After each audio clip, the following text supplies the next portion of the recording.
July 7th. Saint Pantaenus, Father of the Church. This learned father, an apostolic man, flourished in the 2nd century. He was by birth a Sicilian, by profession a Stoic philosopher. His esteem for virtue led him into an acquaintance with the Christians, and being charmed with the innocence and sanctity of their conversation, he opened his eyes to the truth.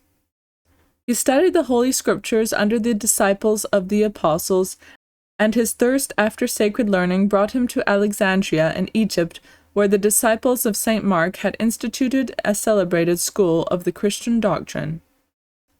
Pantaenus sought not to display his talents in that great art of literature and commerce, but his great progress in sacred learning was after some time discovered, and he was drawn out of that obscurity in which his humility sought to bury itself.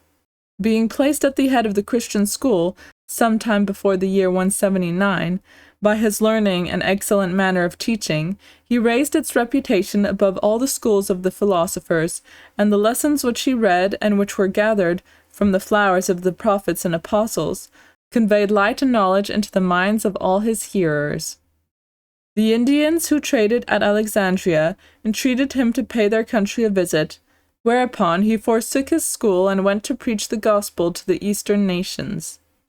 Saint Pantaenus found some seeds of faith already sown in the Indies, and a book of the Gospel of St. Matthew in Hebrew, which St. Bartholomew had carried thither.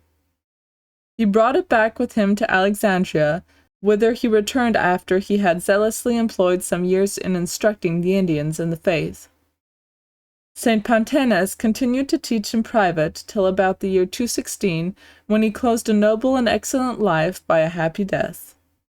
Reflection.